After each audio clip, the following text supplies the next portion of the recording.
everyone says they're obsessed with the customer, but a lot of times we're also obsessed with our own product and technology and things that we're trying to sell. So being obsessed with the customer from a product, but also from as we talk about how they consume information is really important. But then the other part of that is how do you reallocate your resources accordingly based on what you're learning? And for big companies, there's a lot of research that if you make bold bets and you actually allocate resources towards them, you're more likely to succeed than if you have a small innovation team or a digital team on the side that's trying to do something, but it's all pet projects and then the pilots die off and nothing's actually changed.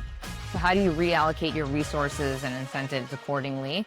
That's another really important piece for high-performing organizations.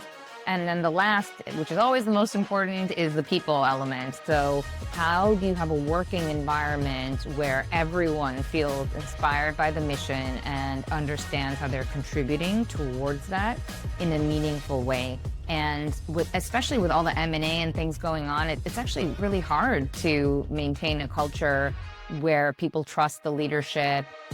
Layoffs are happening now, and it's a harsh reality and it's needed in a lot of these companies, but how do you restore trust?